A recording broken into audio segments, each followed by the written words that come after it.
Alrighty, here we go. This is the Travis Neville Podcast. My name is Travis Neville. I had an opportunity to speak with Bain of Fiscally Savage. He's got this idea that personal finance is 90% personal and only 10% finance. He digs into the emotions and the deep-seated traumas, indeed, that are below your, oftentimes below your financial habits. So it's a cool conversation. It's not a thing I talk about much on here, money, finances, other than go make as much as you can. But this guy had some cool insights. It was a great conversation. I hope that in some way, my conversation with Dylan of Fiscally Savage helps you to get your shit together. Have a great week.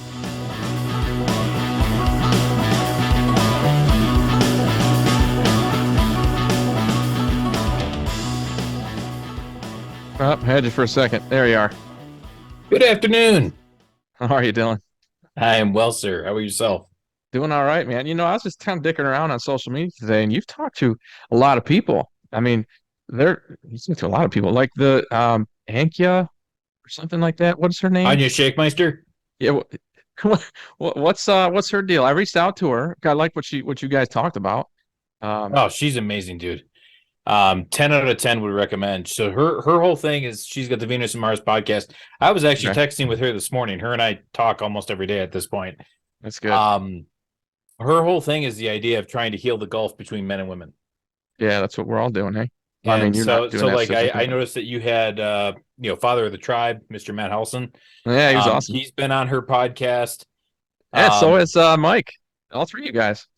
Well, that's how Mike was the one who put me in her direction. Same with you. Okay. So that worked out pretty well. Yeah, good. Well, I'll record an intro and everything and introduce you and do all that stuff. But Fiscally Savage, I love the idea of 90% personal, 10% finance in personal finance. Yeah, I agree. Man, I was in sales long enough to know that buying is emotional. And it is. And I think that people don't give that enough credit. So what's your pitch there, man? How are you? Convince me that money's emotional. If money wasn't emotional, I wouldn't have a job. When it comes right down to it, people don't hire a CPA or a financial coach because the numbers are what's stopping them.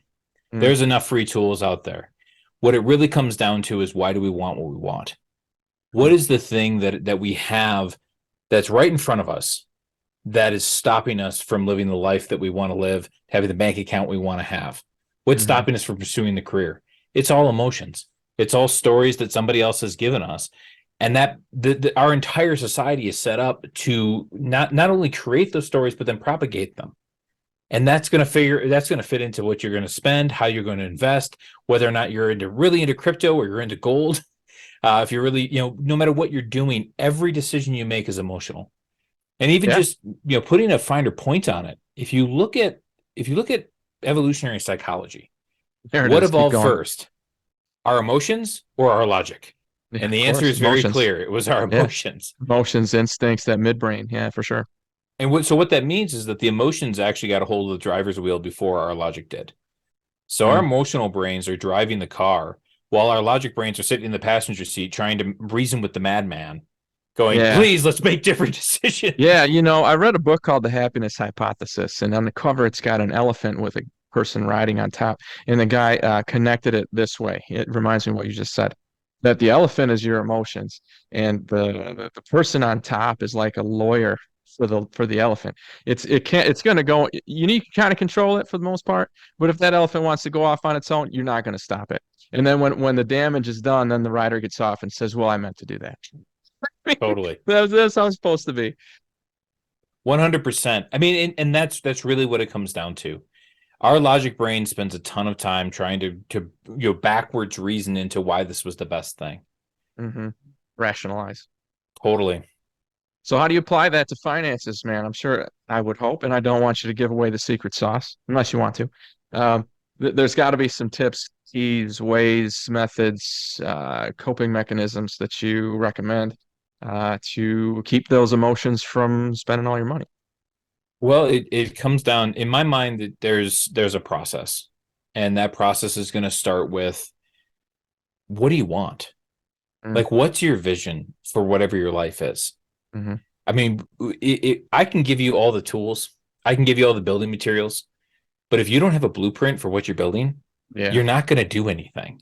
Yeah. And you're going to build a lot of stuff that's not really functional. You need So to start step over a lot. one for people that come in, I always start off with asking, what are you building? Mm-hmm. What is it the thing that you want in this world? Mm-hmm. And because I'm a finance guy, people say, well, I want to have $1 million. Nobody wants $1 million. They want what $1 million is going to do for What them. is So paint me a they want the picture of it. security. Yeah. Exactly. They want the Mm-hmm. security, they want the opportunities. So what are they? Mm-hmm. And I when we start working on this and start pulling this apart, what I'm looking for is, where's the emotional charge? Where do they sit up straighter and lean in? Where do they start getting animated? When do Mm-hmm. I start getting excited about it? Because that type of stuff is contagious. Yeah, for sure. And so we're going to start right there, because I can teach the budgets, I can teach the spreadsheets, I can teach all that Sure. stuff, but that's not what they're here for. They're here to try to figure out what it is that they want, because once you know that, the rest of it's easy. Yeah, that's I like that idea, dude. I mean, just like it's so common with so many things in your life. You don't have a without a goal, you're just going to relive this. It's like Groundhog Day, right? You're just kind of getting big treading water instead of actually going someplace. 100%. That goal is what's going to make it so that you can fail over and over and over again, because that's going to be Hmm. part of your process no matter what you're doing. So Yeah. like with money stories, you're going to make mistakes. The goal isn't to play the game perfectly. The goal is to minimize the number of times you make the same mistake Eh, repeatedly. sure. And a story that I tell with people for myself is, knowing and looking at it and saying, why is it that I'm in this line for the fast food place again? Like, it's not on my budget, it's not on my values, it's Hmm. not anything we've discussed. So why am I here? And so having to sit down and look at that and go, okay, well, I'm here because if I eat this chicken sandwich, it's going to emotionally soothe me so I can stay on target. Hmm. Okay, now I know what the actual thing is. Hmm. And now I can start pulling it apart and saying, is that really the most effective way to do that? Is that something that I can change? Is that an indication there's something else in my life that's misaligned that I need to start looking at it? And once I know that, what that endpoint is, I can start looking at all the different things that I'm doing and asking myself, okay, how does this fit into building that?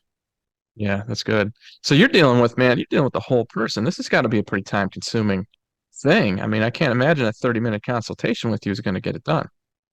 Absolutely not. The 30-minute consultation. So if somebody was to go to my website, in fiscallysavage.com/coaching, you can sign up for 30 minutes.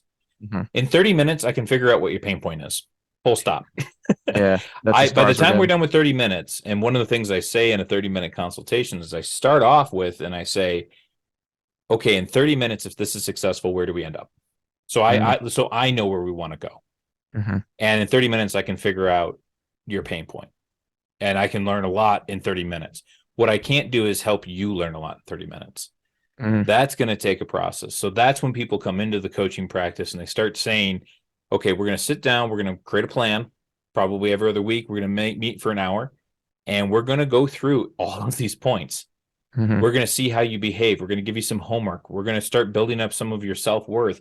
We're going to really hone in on that vision until you are like with your hair on fire, Hmm. wanting to just run out there and be like, have you seen this? It's amazing. Okay, cool. Now we've got something we can work with. Yeah. Yeah, that's I imagine that's like a lot it's just like a form of therapy, man. I talked to several therapists on my show before, and like Trey Tucker, he mentioned that he knows the answer long before they do. But they have to figure it out on their own. You can kind of lead them a little bit, you can nudge them a little bit, but they've got to really get it. It can't just come from you. What are the tools you use, man? How do you get people to kind of see their own shit? How do you show them that mirror? How do you get them to take a look? So, in the vision formation, there's a lot of visualization, Okay. right? One of the things that I've done, and anyone who's been in a workshop with me has been through this, and it's interesting when people have come to multiple workshops with me, Hmm. because their answers change as time Ah, goes no shit. on. Makes sense. That But means you're getting smarter, man. It means what you're doing is working. 100%. And the question is, if I handed, and your audience could do this right now, take some time, find yourself relaxed, be acknowledging yourself from the neck down. How do you feel in the chair? Feel the weight of the seat pushing back up against you. Mm-hmm. Feel the tension in your body. Really ground yourself in. close your eyes, and imagine I just handed you, with no strings attached, $5 million. It's a lot of cake. That's a lot of cake.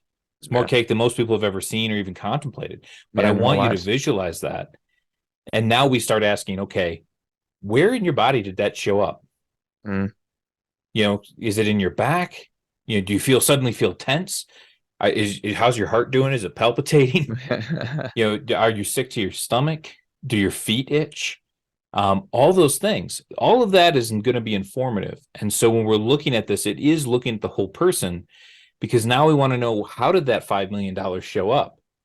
What was your Mm. first thought? What was the first thing that you thought of? What was your first feeling? Did you want to fight it? I've had guys who come in and they're like, I suddenly wanted to run. And it was like, yeah, that's about right. I've had other people being like, do you manage money? Like, I literally had one woman try to hire me for mythical $5 million to manage money. But all of that is telling part of that financial story. Dylan Madoff. No.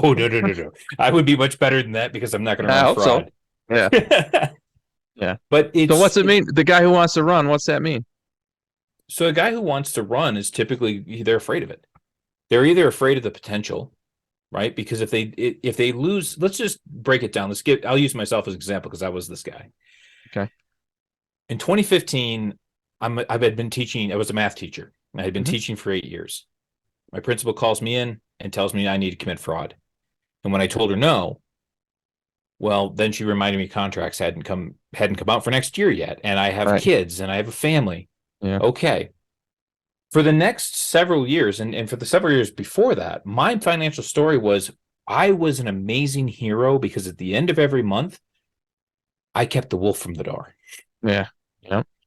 And if you would have handed me $5 million, I would have run, because you would have been taking away the most precious part of my identity. Because if I was financially secure, would my wife still love me?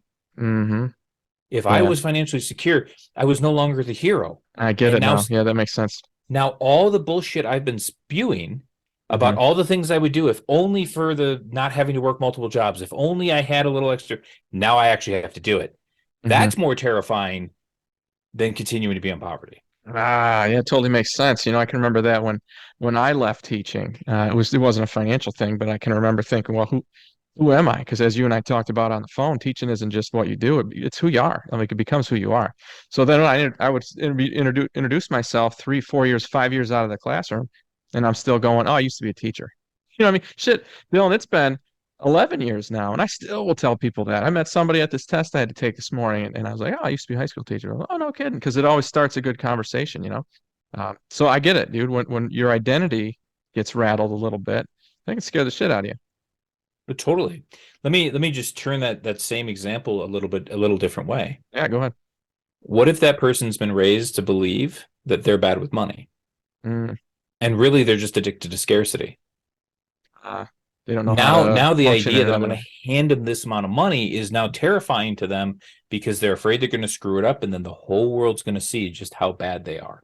Mm, yeah, I can't hide anymore. I'm gonna get exposed. Exactly. Yeah, nobody Exactly. wants that. I mean, it really comes down to the idea, and this isn't my quote, but I've heard it said that, your familiar hells are preferable to strange heavens, and that's exactly what it is. So if It's you've good been shit. operating in this one mindset with few funds and few resources, taking that away it's like coming out of the cold and jumping in a hot shower. It's going to be painful.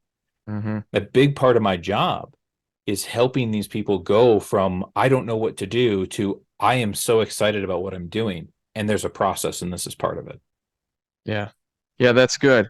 And then I wonder if you get to some follow-up stuff with these people. Say you get to work with somebody for a few weeks or a couple of months. I don't know what your average length of time is. And then it's been a year. I mean, what do you get to check back with them? Does it usually stick? I mean, do you have any way to kind of measure that? So it depends is the answer. I know that's like the most accountant question possible, Yeah, right? it kind Like, of it is, man. Yeah. depends. But it Right. really does. We have mutual acquaintances who have been through my programs. And are they going to fall off the horse? Everybody does. Every once in a I've while, for never sure. had anybody be like, aha, this is the thing, and this is what I was missing. Because here's Hmm. the deal. Once you scrape off the first layer, there's something else there. once you go down, like the next thing is going to come up. And so what I see in my clients is they basically follow one of three paths. Either A, they go, oh, this is the next thing, and they'll actually take themselves back through the exact same stuff that we went through. That's good. That's healthy. The second type of person will sit there and go, nope, it turns out I was in fact completely unique and this isn't solvable. And they run away. And now they're afraid I'm going to judge them. Oh, And so this person will like unfollow me on social media, block my cell phone number, like all of it. Oh man. And because they're afraid I'm going to yell at them. And I have to remind them, like, I don't run a radio program out of Tennessee. I'm not here to judge people. Like, I'm here to help people. And then there's the third person, and that's the person who actually like will call me. And they'll be like, hey, I need more time. I mean, I need more of your time. Can I book some more sessions? That's good. And so it really comes down to like the law of thirds, right? I get 1/3 of clients who really get it. And we go through our, it's a minimum of 6 sessions to work with me. So they go through the 6 sessions and I've armed them for bear. And then they go light the sky on fire. Like I couldn't stop them if I tried. Then I get the ones that are like, oh, I get it, but I'm not there. And they're about 50-50 on whether or not they want to continue or they're going to noodle on it. They got to think about it, right? Sure. And then there's the 1/3 of people who, and I saw this when I taught math too, where they got it, they saw it, and now they're going to prove me wrong by not doing any of that stuff and continuing their own patterns.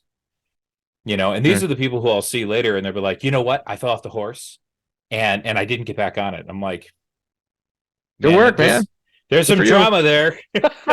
Good for you. Yeah. What do you say to that? What are you supposed to say? Oh, you know what? You're right. I'm totally full of shit. I should have never told you any of that stuff. You're right. I'm wrong. That's that. What do they expect you're going to say? I don't know. Like it's funny because money being emotional, like you run into all sorts of things. Like there are people, and I hope I can say this on the show. There are people who pursue scarcity like a kink. Oh yeah, like they're addicted to it. They're addicted to chaos, to struggle. They don't know how to function anywhere else. Well, and for people who listen to the podcast, I vaguely look like Dave Ramsey, and there are women, specifically women, but some guys too, who will sign up just to have me judge them like they want Dave to judge them, just to kick their ass. Oh yeah, and like I watched a woman. She blew her budget by $20,000 while we were working together. And she started off and she was like, I did this. And it was and like, so you're mad at me, aren't you? And I was like, oh my God, this is like bedroom role play. She's all about it. And it's like, this is outside my scope of practice. Yeah, she's got some daddy issues, that one. Totally. And that's what's going to happen. When you start touching people's money, it's the most intimate thing. People will open up about their sex life far more than they'll open up about their money issues. Yeah, it's true. It is that intimate. So in my practice, I have had that happen. I've had couples come in and talk to me about all sorts of stuff that had nothing to do with the money, but was 100% related to it. Yeah, I think it ends up being, as we talk about this, it ends up being a symptom of other situations. I can remember, being in my 20s and I was starting to date the woman that I ended up marrying.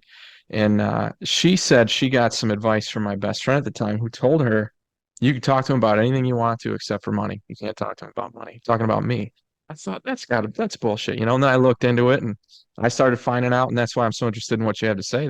That's what it was to me. Money represented a bunch of shit. It wasn't the money. It was what was underneath it. It was my ability to be independent from my dad specifically. It was my ability to be, self-reliant. It's my masculinity defined, because we're supposed to be providers. It was a lot of things that I rested my definition of myself on. I got to imagine that's pretty common. And you're saying that's common for women too, not just men. It's common across the board. We learned, it's just like, where did our internal monologue come from? It came from our parents. I think so. Yeah. It's our parents' internal monologue. Yeah. I think it's our twist on it a little bit. Sometimes it's not exactly that. It was pretty damn close though. Yeah. Totally. And so if your parents really believed that money was, going to make you evil, then you're going to believe that. Mm-hmm. If you really believe that you're bad with money because your dad told you that you're not thinking clearly, son, you just waste everything. Okay, well now every time we go to buy something, we're going to feel guilty about it. Mm-hmm. I mean, my great example is my shoes. Okay. When I left public accounting and I went into corporate world, I needed a new pair of shoes. Now I'm a budget guy. I had the money, like it was not material. But Right. I put the shoes in the cart on the website and I go to click and Mm-hmm. my finger will not work. Oh, Like shit. my hand is shaking. I'm sweating bullets. And it has everything to do with when I was 16 years old. I had one pair of shoes to go to school in, to train wrestling, and to work on the farm in. Mm-hmm. Those shoes literally rotted off my feet. And it's not like we couldn't afford the money. My father did very well for himself. We grew up very, very comfortable. Mm-hmm. But my mother, from her trauma from her parents, Ah, there it is. just unbelievably lit me up about how irresponsible I was. And I'm a 16-year-old boy at that time. Like I'm growing like a weed. That's the definition of irresponsible 16-year-old boy. What'd she expect? But hey, I get it. She was trying to teach the right things. And you were Totally. growing. You probably need a new pair of shoes twice a year minimum. Plus you had three separate things you were doing. That's minimum And it three was, pairs of shoes. and let's be honest, if you're working on a farm, you need work boots, not That's white what I'm saying. Reeboks. Yeah, no, that's not gonna get it done. Totally. And so now here I am, fast forward 20 years later, and I'm sitting here with plenty of money in the bank, unable to buy a pair of shoes for myself. Why? Mm-hmm. Because in my head, my mom's still yelling at me. Mm, yeah. So how'd you overcome it, man? What's the key? Or is that still happening to you? You're aware, but you can't get over it, or are you getting past it? Well, I mean, I wouldn't be a very good coach if you can't coach somebody to a place you haven't been. In in Suppose that that's in that true. case, like it wasn't until my grandfather's funeral, actually.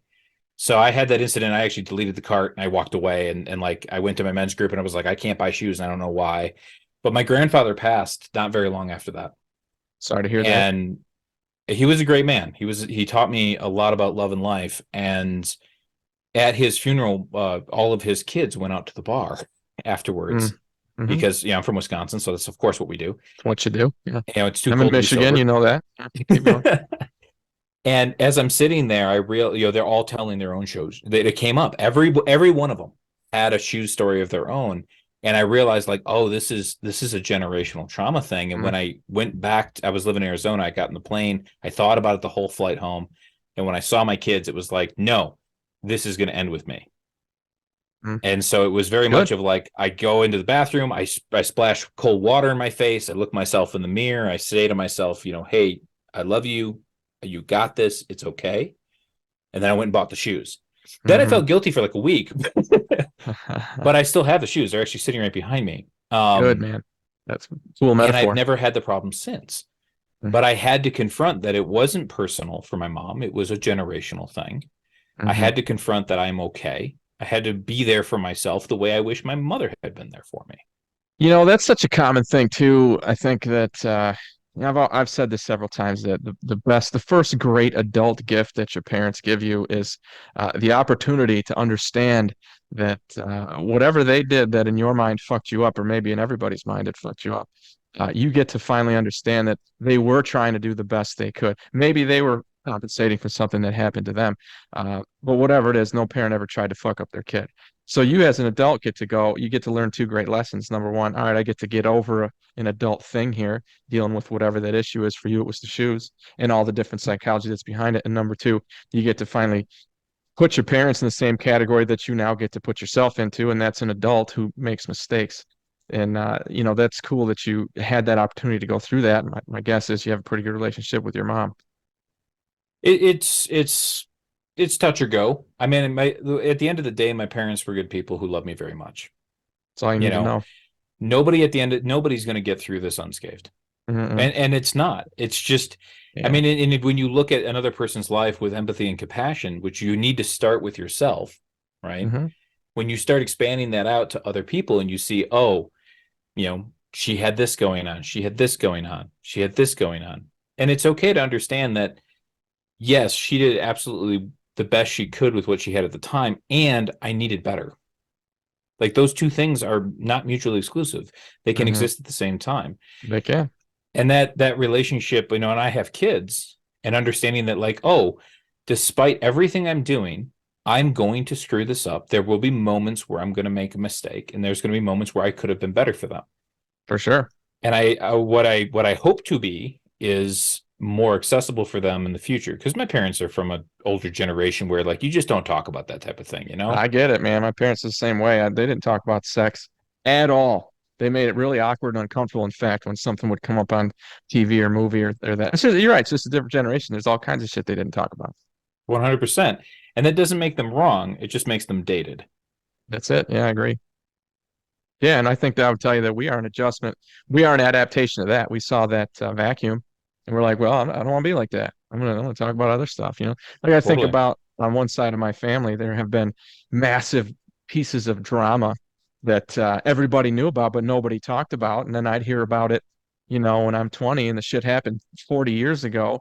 I'm like, holy shit, how am I only hearing about this now? We're not that big of a family. They just, people kept things to themselves. We really don't do that too much, except for back to our earlier conversation. Nobody really talks about their money. I think the ones who do, the people who talk about how much money they have, I don't believe them. Totally. Yeah. It's when, like, I'm sure we've all had the situation of the guy who hasn't spoken to us since high school, finds us on Facebook, and then it's like, bro, you want to be your own business leader? And I'm like, And you want to sell I'm insurance? not selling protein shakes. Yeah. And they always talk about like how much money they're making. My first question to anybody who's trying to pitch me an MLM is, can I see your P&L? Yeah. Let me see your profit and loss. Totally. And you know what? I've never had one of them give me one. No, they probably aren't. If they have one, they probably aren't gonna. Yeah, it's crazy how that works. I wonder why money is that way. I guess I kind of think that way about anything. I work in the construction industry, and the more a guy tells me how good he is at good he is at what he does, the less I believe him. The dude who's just like, yeah, I can do that. Like that's the guy I want to hire. You know what I mean? Because he's gonna just go out there and get it done, and he probably has it in the back of his head. Well, I might not be that great at this. I don't know. I'm gonna do my best. I want a guy with Totally. that attitude rather than I'm a master and I can do anything. You know what I mean? The Totally. finance is probably the same way. Well, I mean, you asked the right question. Why is money so deep in there? Hmm. And to me, we both coming from an educational background. We know Maslow's hierarchy of needs, We right? do, yeah. You've got that bottom pyramid where the bottom is your physiological needs, then safety, security, relationships, and so on as you go Yeah, up. and money buys you just about everything on that bottom level.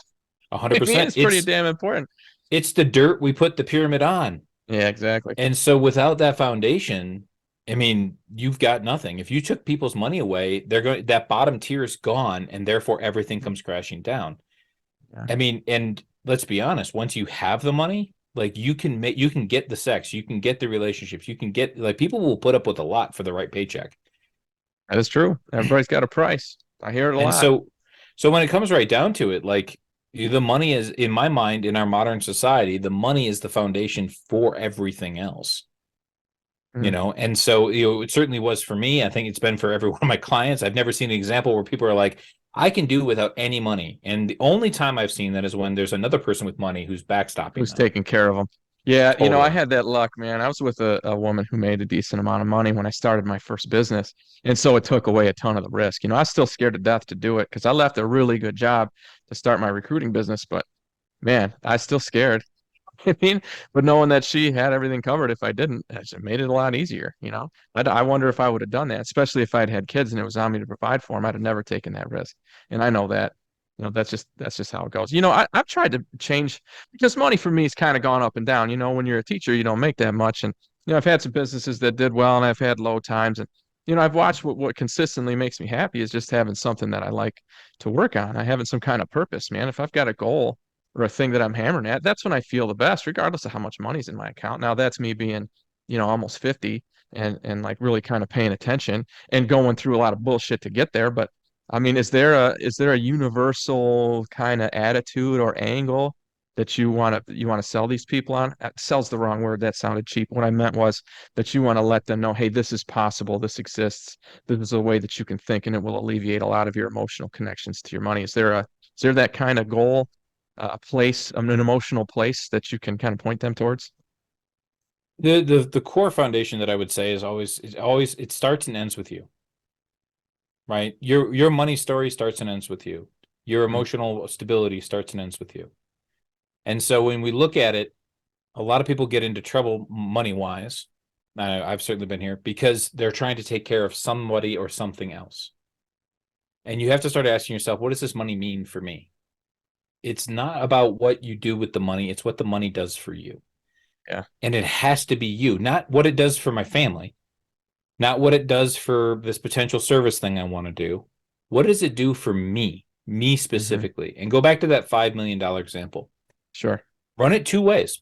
I hand you $5 million, no strings attached. What are you gonna? What's the very first things that come up? Now let's replay it. I'm going to give you $5 million, but every cent has to be spent on you and you alone. Oh shit, that's tougher. That's pretty hard. Exactly. Yeah, I watched you flinch at it, and like you half knew it was coming. yeah. And that's the whole point. People don't want to treat themselves, but the bottom two tiers of Maslow's hierarchy of needs is service to self. Hmm. You can't be in relationship with another person in a full and complete way until you've taken care of that. Yeah, you got to put your own air mask on first before you help anybody else with theirs, eh? 100%. And Yeah. so taking the time to care about yourself, because there's people who sit there and go, well, I told myself I was really dumb. Did that work? Yeah, how'd No. that go for you? Exactly. So let me just stop and say, hey, we all make mistakes. There's no natural reason why we would know how to budget out of the bag. Like, come on, Hmm. man, you're fine. So just Yeah, take a deep breath. Start with yourself. Be yeah. the guy you need for you. Because your inner child needs an outer adult who knows what the hell it's doing. Who wants to take care of that inner child and it has a good relationship with it? I don't. I think you and I talked about that on the phone. That's a thing I talk about a lot with the work that I do. That there's, I would tell you that the inner child, that's the elephant, and the adult is the person running it. I would say Mm-hmm. that your inner child, those are your emotions, right? And to be able to have a good relationship between those two, and have them not resenting each other or judging each other. Um, I think, for me, that's a pretty solid definition of happiness. I mean, that's when I'm at my best. It also fluctuates, and it's the thing to be expected, right? Most of the challenges you have in your life, you're going to deal with them up and down through your whole life. But that to me is a big one when my emotional needs, when my adult brain can go, all right, young boy Travis, you want this thing and you deserve it. You deserve to have it. Or, sorry, young boy Travis, emotions that are inside of me. I'm sorry you had to go through that, man. That sucks. I'm sorry you had to deal with that. That sucks. When you have a jiving relationship between those two parts of you, um, man, it's a cool place to be. Do you go that deep with your people? We do. I mean, I will go where the client wants to go, right? There are places where I'll push, there are places where I'll go. But at the end of the day, money's emotional. And so we're Mm-hmm. going to have those conversations. And so, like with my shoe story, what am I dealing with? I'm dealing with an inner child wound. Mm-hmm. And that's not the only one. Food is a huge thing for me, you know, Yeah, tell me because about that. What are you talking about? What do you mean? well, when it comes to food, I'm not a small person. I'm a very large man. I'm also extraordinarily strong. Well, why? Cool. Well, because I grew up on construction crews and I grew up on farms. Yeah, But I also grew up in an environment where I was told like 1,500 calories was the maximum ceiling that I was supposed to have in a day. that would work really well for your left leg. It's not going to It, help, that won't fuel the rest of you, Dylan. totally. When you're going out to the hayfield, in Sheboygan, Wisconsin, Hmm. before the sun comes up because you want to get out there so you can have everything ready to go. So when the dew's done evaporating, Hmm. you're You can start going. cutting. Yeah, Like 1,500 calories is what it took to walk out there. yeah. And so, being taught that like, oh, you're gluttonous if you eat more than this. And then, fast forward to that, going back to when I was 16, I grew 3 inches in 2 months Wow. because at the farm, they gave me as much food as I could eat. No kidding. and so I exploded in size. But that's another example of like having to tell my inner child and be there and be like, no, I can eat what I want. I can eat how I want. I can eat in a way that is nourishing for me. Why Hmm. can I do that? Well, because I took care of the money thing. So if I want the ribeye is Yeah, not a material expense for me anymore. yeah. If I want to, if I right now I'm learning how to cut and really take care of my fitness. Good Buying for egg you. whites was the thing of like my first spasm, They're like knee jerk expensive. Yeah, reaction yeah, was I can't afford this. And it's like, no, I can absolutely afford this. yeah. Let's now sit down and talk about it. I got the money handled. Little boy, you're okay. We're going to feed Hmm. you and we're going to do Yeah. amazing things together. Oh, and by the way, little boy, nice work saving that Totally. money, working hard, getting where you deserve. Not only can you deserve to do this. To be able to Totally. self-apply that within you. Deserves not a word I ever throw out to anybody else. I never say I deserve to anyone, but I've gotten in the habit finally of saying it to myself. And that's been a huge lift, right? It's Totally. my dad's an older guy. He's 76. His mom was in her late 40s when she had him. That if you do the math on that, she was an adult during the Great Depression. So that mindset that she had going through that, of course my dad has some of that. So of course I have some of that. So to get to the point where you are, and I grew up with my dad being a teacher and my mom didn't work. So there wasn't a lot of money. We were on a farm. You and I talked about that on the phone. So I have that too in the back of my head of, oh man, you're wasting food, you're wasting money, you can't go out to eat this much. You can't, but I sure as hell can, dude. And I earned it. I worked my ass off to put the money in the bank that I have to make the financial decisions I've made. And that to me is a great and like an end zone for my financial pursuits is to be able to say that, yeah, not only can I deserve it, you know. Well, let's just take a second. I love everything you just said. Oh, Let's thanks, take a man. second to go to the other person who's listening, who's now throwing things at the radio or their headphones, who's like, but then you just spend money and you're gonna buy a bunch of crap and like that child's undisciplined. And it's like, no, no. The outer parent, the outer adult has to be there for the inner child. That does not All mean the you go to time. McDonald's and just eat your way through everything on the menu. It's Hmm. going, hey, what do you want? Oh, I want a cheeseburger from McDonald's. What if I got you a better cheeseburger? Yeah, what if we go to rallies? That's a big step Yeah, up. it's reparent, like reparenting is a big thing to Yeah, talk about, yeah. but that's exactly what it is. Hmm. It being able to say I deserve this doesn't mean that you're going to overindulge. It might, Exactly. but it doesn't. It's Yeah, not inherent. yeah, I hear that idea a lot, and it has to do with you know, just the not trusting the future you. I like to say that phrase a lot. I don't need to make this decision today, Dylan. I don't have to deal with this today because I don't have to deal with it till Friday. And on Friday, future Travis, who is 3 days smarter than current Travis, he can make that decision. I can do that then. And then when you that starts to take apart what we're talking about, that okay, well, if I delete this self-shaming that's going on, then the person that's left without that self-shaming, of course, will go off and just run rampant and fuck everything up. No, no, he won't. He'll actually make decent decisions because he learned all the same things. He just won't have that negative voice in his head, And then in the future, he'll be even smarter. I like that concept of a future you. We'll figure it out. I used to do that last girl I was dating. She'd be like, "Well, what do you want to do next weekend?" I'd be like, "Well, let's let future Travis and so figure that out. We don't have to know that right now. No, they're smarter than we are." Right? Totally. Yeah, I'm going off on a tangent. So what's the next thing for you, dude? Your business is doing well. You've got clients. You're doing a great job marketing yourself. You're very professional. You're certainly on top of your game. Do you have a grand scheme? Do you have a grand plan? Are you gonna start a church? Are you gonna run for office? Are you gonna become emperor of the universe? What's the grand plan here? Have you thought that far ahead? Oh, well, I mean, starting a church is attractive from a tax standpoint, but It sure is, dude. Yeah, but especially if you're an immigrant. yeah, the theology was never, well, I shouldn't say it was never my thing. I did, of course, go to religious schools for most of my life. Um, the grand scheme as it stands is that I'm building fiscally. I've been financial coaching for as long since I quit teaching, more or less. Hmm. And I've built up my W-2 income, and at this particular point in time, I'm getting out. I'm building the business and I'm expanding out. On the grand scheme of things, I got my podcast that's going. That's Fiscally Savage, dropping twice a week. I've Hmm. got workshops that I'm putting together for this year. So I got one that's coming up with Venus and Mars. That's going to be amazing. And so, in the grand scheme, what I want to do is I want to be able to build a world of financially free people who can live life on their terms. Man, think about what that would do for road rage. Think about what that would do for inter-office dynamics. Think about what that would do for politics in our country as a whole. I firmly believe that our country is not basically, it is 100% rooted in strong individuals. And when you have strong individuals, i.e., missing the problems, the psychological issues that you and I were talking about, when you can delete that, that's one big that's breath of fresh air. You stop getting people thinking that somebody owes them something. You stop getting people wanting things like socialism. The government should take care of us. And you start getting people saying, no, I've taken care of myself. And so let's look at other things that we can do. The government, maybe we should have them more infrastructure, more this, more that, but I'm good. I don't need any of their money. Think what that would do for our country, Dylan. So you think that you're just helping maybe some people, but man, as that word spreads, you're changing the world, man. It's a big deal.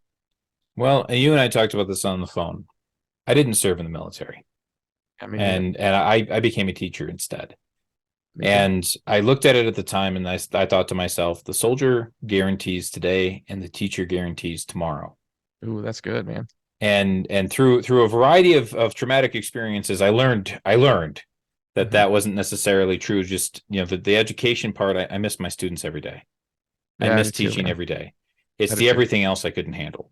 Hmm. But now I'm looking at it and saying, well, okay, but I can still fulfill that role, because, like you said, I truly believe strong individuals are byproducts of strong communities. And strong I agree. communities are people who are engaged. Yeah, I Why aren't think people that engaged? Because individuals create communities too, but keep going.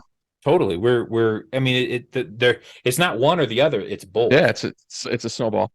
And when I look at it and I see, like, why are people so disconnected? Well, because they're working multiple jobs, because they're not getting ahead, because they're being tied down more and more by more and more things. And I'm And not going to that. fault them for it, Hmm. but I am going to leave a lifeline out of it, because I've never found it good to be like, yes, this is shameful, you should feel bad. It's, yes, we're individuals that exist in a system. These two things are they're confluent together with each other. Hmm. But here's a different way. I've gotten out. Hmm. Nobody, like, if at this point when I left teaching, it was like no one's going to have that leverage over me again to ask me to compromise my ethics and my morals. And so when I went back the next day, I told the principal how far up her ass she could stick it. And I was shocked. The The shit. words came out of my mouth. I was not ready to hear them, quite frankly. But I looked at it and I said, The what type heart of wants man what does, the heart wants. well, well, she did it to herself. We're going to be Of honest, because course the she did, last thing man. she said to me was, maybe you should go home and think about what kind of man your daughter needs you to be. And I Oh man. did. And the thought that I had was, she needs me to be a man of integrity, because I'm going to bet on Dylan, and I can, even if she fires me on the spot, I'll figure it out. Yeah. And so when I quit, I really thought, like, no, I'm never going to allow this to happen again. So even now, even though I have not fully emancipated myself from the corporate world, I'm on my way. But if they Yeah. came to me tomorrow and asked me to do something that's against my ethics, I would be saying the same thing, because they don't have the sway over me. Yeah. What a great thing, man. When you can be truly autonomous and independent, self-reliant, all those great things that, geez, used to define Americans. You think about Clint Eastwood and, John Wayne, the rugged individuals. We're not perpetuating that specific super independent myth. What we're saying is, the less dependent you can be on big big groups or individual people, the better it is. I would rather have more people dependent on me than me dependent on anyone else in general. I like that better because one's a responsibility, right? And the other one is you start to think of it as a right. It's your right to have a job. It's your right to walk in here and every day and be treated this way and be treated that way. When you're dependent on other people, but when others are dependent on you, you see that as a responsibility, and that's what gets you up every day. That's what gets you moving. That's what gets you a sense of purpose. And And once you that's have more than a few guys in that group who all feel the same way, you now have a community, yeah, yeah, and because then that's what then it then it used to be. snowballs. Yeah, yeah, and I think about that with the guys that with you, and of course with Matt and with Mike. You guys are great dudes, and I feel like you guys had a thing going already, and to be accepted in and introduced around is quite a compliment, and I certainly intend to push that compliment forward, of course, by marketing you guys' stuff and having you on my show and all that. But man, it's unusual to find. Unusual is the wrong word. I'm excited that the internet exists so that you can find people who are dialed in like you are and create a community, define community as you will, that are with like minds. That's you probably aren't going to find that with your neighbors, Dylan. No, and I certainly try, because I'm very gregarious that way, of trying to get I out to bet. meet all my neighbors. But, like, Hmm. let's be real for a second. Our online communities eventually have to be in person. Of And so course. the three men you mentioned, myself, Matt, and Mike, well, none of us live anywhere close to each other. No, that's true. But because all three of us are financially, solvent and stable, Well heeled. Yeah. Of because we're able to move forward, we're going to be meeting each other here very soon, course. because eventually those online relationships have to become real life relationships. And Right. just, you're catching me. I got back from New York City yesterday. And why? Because I was spending time with family. Well, what was I doing the week before that? I was out hunting with That's a bunch cool. of other guys. Why can I do all that? Because I have the financial base to do it because my budget is a statement of my values. Those Yeah. values are spending time with men. And so I budget for it. And I never have to think about a single thing other than being very present when I'm there. Yeah. Yeah, dude, that's you just in a nutshell described what we've been talking about this whole time. And that's what the money is to you. It's the ability to do that. It's the ability to have those experiences. 100%. I don't ever want to be in a situation where I have to say no because I can't afford it. Yeah, I don't either, man. I mean, I get if there's a scheduling issue, no problem. But if it's an I don't have enough money issue, I'm gonna feel pretty badly about that. Now, if it's flying to Australia to see Mac, uh, that's not going to be a money issue or a time issue. It's that I'm not great with airplanes. I don't like admitting that on the internet here, but yeah, I'm not great, dude. It's the size of the seats. If I'm in first class, I'm usually okay. But if I get towards the back of the airplane, one of those small little seats, I get pretty damn claustrophobic. You're a big dude. How are you on airplanes? I I'm perfectly fine on airplanes, but mostly because Really? I've done my own work internally.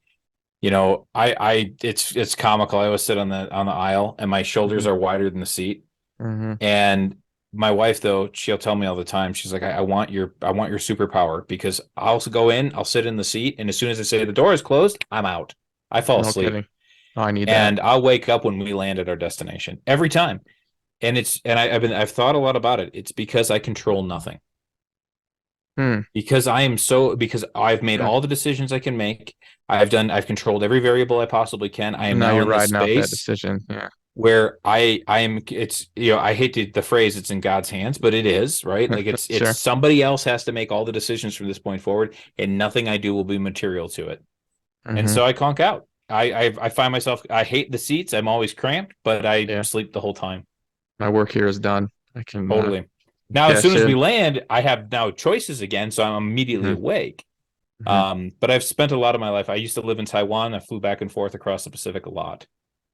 Okay. So Yeah, that's what it's it is. Dude, it's a recent thing for me, man. I used to be able to fly no problem, never had an issue, but the last couple of years, yeah, I get in there and the tight spaces, I just can't do it, man. I've sat down. I've actually walked the last time I tried to get in an airplane, I walked in, looked at the seat, turned around, and left. That's as close as I got. So I got to figure that out. Most of the time when I'm gonna go visit something, like I went to New York City this time last year actually, and went to meet a guy named Sven Erlandson. Wrote a book called "There's a Hole in My Love Cup." It's really good. I recommend it. And I drove out there to see him, like, because I wasn't gonna fly. I don't mind that, man. I got a motorcycle. Like if we decide we're gonna get together and it's gonna be down where Mike lives, or even where you are in Colorado, I'll ride my motorcycle. I don't care if it takes 4 days. That'd be awesome. I mean, a nice I'll do drive. that long before I get on an airplane. So dude, I just finished recording with Jack Donovan. I didn't get to think about it too much because I jumped right on with you. He was awesome. He was a great dude. You said that you met him before. I have, yes. Tell Um, me about I that.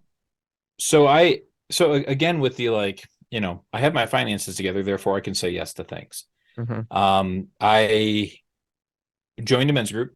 I joined Ryan Mickler's men's group. I was there, Iron Council. Yeah. and my battle team lead is a tattoo artist. And so I was Okay. like, I don't have a tattoo. I'd like to have a tattoo. And so I flew to Salt Lake City to meet this tattoo artist. And so he did my first tattoo. It's this entire arm, my entire left Hmm. arm. And my arm is not small. Hmm. 5 hours in the chair for my first one. Well, I left, and a week later, he calls me up and he's like, Jack Donovan just made an appointment with me. Oh shit. And I was like, cool. Like I was so psyched for him. And then Hmm. that then led to my friend saying, hey, we're going to go hunting and he's going. You want to come? And I turned to my wife and I was like, just so Fuck you yeah. know, I'm going to be gone for this week. I'm out. Yeah. And Yeah. so I flew down to Texas and we went pig hunting. Hmm. And he was part of a big group that was down there. It wasn't like it was some sort of special thing. And I got a chance Hmm. to meet him. And his work is very influential. I've got his I books see are it. right here Yeah. behind Saw me. it right away. Yeah. Um, and there's the Wealth of Nations too. But I met him and it was such an amazing experience to be able to not only say yes to it because I've got the money's fine, but then Right. also to be there and be like, oh, this is somebody who's had a huge influence on me. And when he talks about certain things, I'm eating it up. But Yeah. then the reverse started to be true because I do know because I have this one area of expertise. He stopped to listen to me too. Oh, what a compliment. And so that's just and suddenly I'm sitting there around this fire, realizing that not just him, but everybody around the campfire is listening to what I'm saying and taking it in. And Hmm. I feel myself moving levels in life. Yeah, isn't that cool? I went from the striver to the person who's now around the fire with these guys. And Yeah. that was just, I came back from that experience and I just thought to myself, I'm not thinking big enough in this world. I'm not thinking large enough. And a big part of why we're even talking today has to do with meeting him, because I Mm-hmm. was like, you know what? I want to grow a business. If he'll listen to me, other people will too. Mm-hmm. And so that's when I said, you know what? I've got some wounding around speaking and being seen and heard. I'm going to deal with that. And I've went straight right at it. Really, And even after clearly, being a teacher, you struggled with that, hey? yeah, there's a huge difference between speaking for your job and speaking what's true for you, That's a and good being ass able point, man. to sit up there and say, you know, I have trouble buying shoes because I'm scared, Hmm. or to say like, yeah, during the Great Recession, I went through a bankruptcy, because that's true too. To be able to say, yes, I was on welfare and I worked multiple jobs and I got puked on in theaters because I needed the money. That's true too. But telling those stories also humanizes the message, to show it's not just some pie in the sky, somebody sitting in a radio booth in Tennessee spouting off nonsense. Hmm. It's a real life thing where I went from welfare to wealth. Hmm. Yeah. Yeah. So, do they have the theaters that are just there for people because people want to throw up on someone? No, no, it's not like a vomitorium. When I taught in Flagstaff, I knew it's a small community. Flagstaff, Arizona is not a big place, I've been there. and people knew that I needed money. And Hmm. one of my students' fathers ran a music venue, and he said, Yeah. "Hey, if you need ever need extra money, I always need security." And I bounced when I was in Yeah, college, you're a big dude. Yeah. and so I went down there and I worked the band door, and let people in and help let the roadies in to test microphones and stuff like that. So it was pretty easy. Hmm. Made a couple extra bucks cash on the side, but there were some nights where the crowd got a little rowdy, and Sure. yeah, Yeah. stopped in the Walmart on the way home, bought new clothes, so my wife didn't have to see me like that. Yeah, that Yeah. happened too. Yeah, dude, I had a brief stint with bouncing too. It was not for me. And I'm not that big of a dude. I'm about 225, 6 feet tall, about 225. But that's not, I'm realizing that's not an average size. That's a bigger than normal size. Anyway, I didn't like it at all. I didn't like it at all. People just think that they think they're talking to the TV. They think that you are just not going to respond and you're part of the wallpaper or something. You get really, it's almost like being a referee felt the same way when I refereed. Um, Same thing. People just thought that they could abuse you all they wanted to. There'd be no repercussions. I didn't like that. Totally. I mean, it's not that dissimilar to being a teacher, where you get that 15-year-old who Nah, that's a wants good to ass pop point. off. And Yeah. I just reminded myself the opinion of a 15-year-old is not material to my self-worth, and neither Right. is the opinion of a drunk person. And so one of the things that I got really good at was finding ways to like turn the tables on them, to say, well, fuck you, and just be like, you are adorable. Yeah, just you're gorgeous. I bet your mom loves you. Yeah, Yeah, you got you tap your inner Dalton, where you're like you're such an asshole. His lines were so bad. You remember Roadhouse, I'm sure. It was a great movie.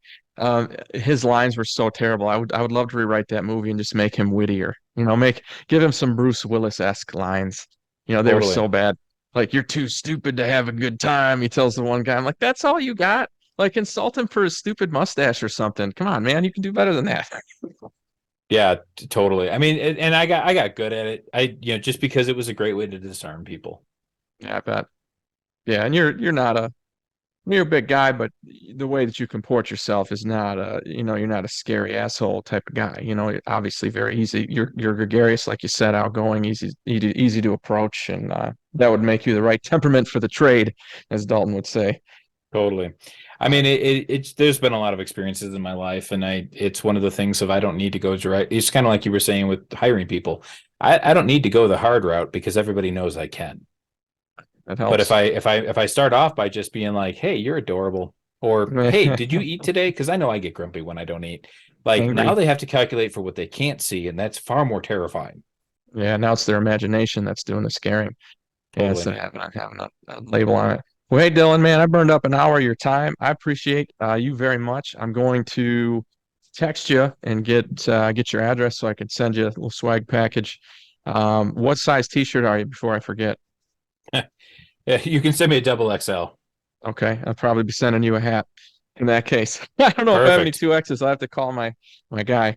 Since I Yeah, start, I've been doing a lot of powerlifting lately, and my wife cool. has now started to say I'm sleeve challenged.